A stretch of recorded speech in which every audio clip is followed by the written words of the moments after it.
Hello दोस्तों, welcome my YouTube channel. आज का हमारा टॉपिक है सेमिनार। टॉपिक का नाम है इस्चमिक हार्ट डिसीज।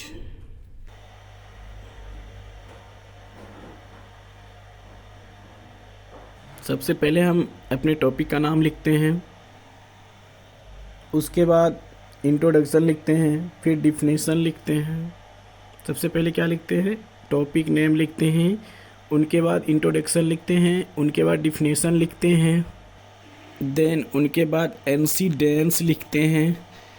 इंसिडेंट के बाद हम कॉजेस लिखते हैं, क्या क्या उनके कॉजेस होते हैं। देन उनके बाद हम रिस्क फैक्टर लिखते हैं। रिस्क फैक्टर के बाद फिर हम लोग उनके आगे लिखते हैं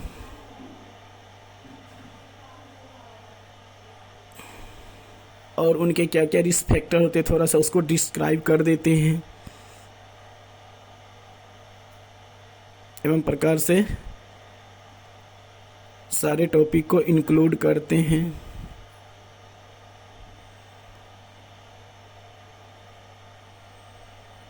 देन उनके बाद कॉजेस लिखते हैं।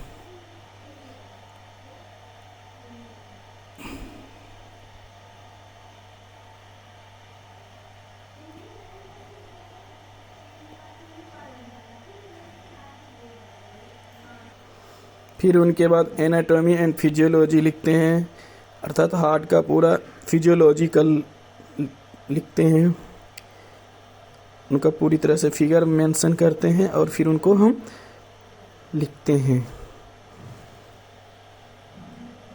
तरह से बताते हैं कि हार्ट क्या होता है, उसमें कितने चैम्बर्स होते हैं, कौन कौन से ऑर्गन्स होते हैं,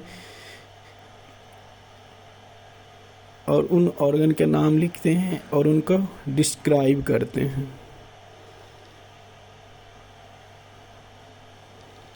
एवं प्रकार से सारे टॉपिक को हम इंक्लूड करते हैं। तो आज हम क्या का टॉपिक है सेमिनार, जिसे हम आपको बता रहे हैं सेमिनार कैसे लिखते हैं। और जब हम फिजियोलॉजी ऑफ द हार्ट को एक्सप्लेन करते हैं, उनके सारे टॉपिक को इंक्लूड करते हैं।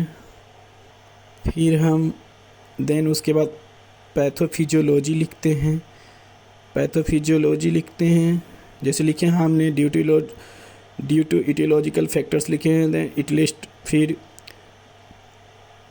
रिड्यूस ब्लड, फिर इट लिस्ट चेस्ट पेन, फिर इट लिस्ट इस्चमिक हार्ट डिसीज, एवं प्रकार से लिखते जाते हैं। देन उसके बाद हम क्लिनिकल मैनिफेस्टेशन को ऐड करते हैं।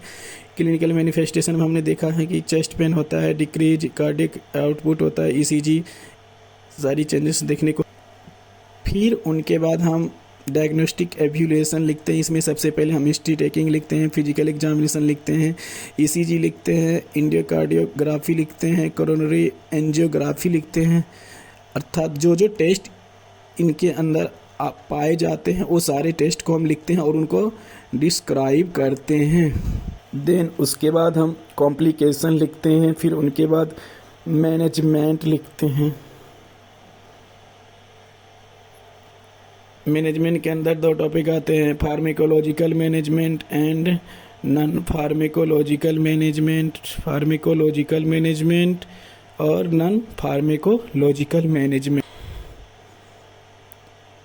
फिर नॉन फार्मेकोलॉजिकल मैनेजमेंट के अंदर जो टॉपिक होते हैं उनको इंक्लूड करते हैं, क्या क्या हम नॉन फार्मेकोलॉजिकल मैनेजमेंट कर सकते हैं इस्चमिक हार्ट डिसीज के अंदर।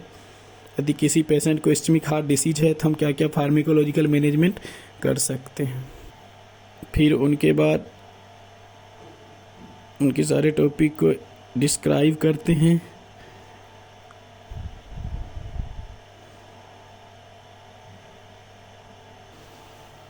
फिर उनके बाद सर्जिकल मैनेजमेंट लिखते हैं। फिर सर्जिकल मैनेजमेंट के अंदर जितने भी टॉपिक आते हैं उनको डिस्क्राइब करते हैं, एवं प्रकार से सारे टॉपिक को इंक्लूड करते हैं।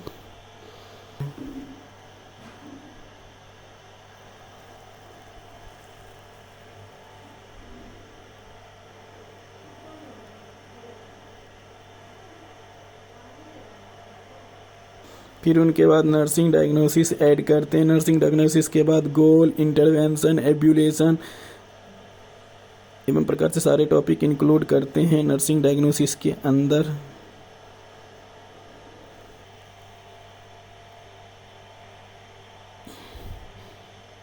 पूरी तरह से इंटरवेंशन करते हैं, एब्यूलेशन करते हैं और नर्सिंग डायग्नोसिस करते हैं। एक एक टॉपिक के अंदर हम डिस्क्राइब करते हैं, उसको पूरी तरह से समझते हैं, बताते हैं।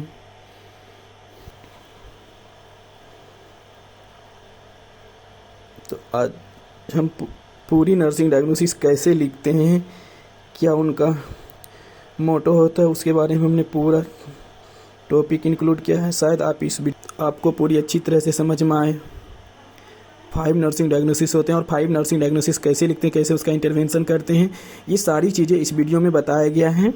कृपया इसे आप लोग अच्छे से देखें और समझने की कोशिश करें। समरी एंड कंक्लूजन लिखते हैं। समरी में सबसे पहले जितने टॉपिक हमने डाला है उन सारे टॉपिक को सीरियल वाइज इंक्लूड करते हैं। फिर लास्ट में हम कंक्लूजन लिखते हैं। हमारा डिसीज क्या है, इस्केमिक हार्ट डिसीज, उनका कंक्लूजन क्या होता है उनके बारे में हम लिखते हैं।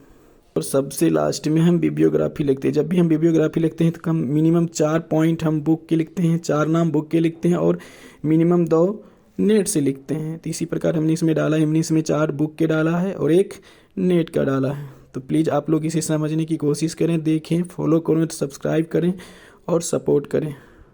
हमारा YouTube channel nursing creator student में आप लोग का स्वागत है। प्लीज़ इसे सपोर्ट करें, फॉलो करें और शेयर करें।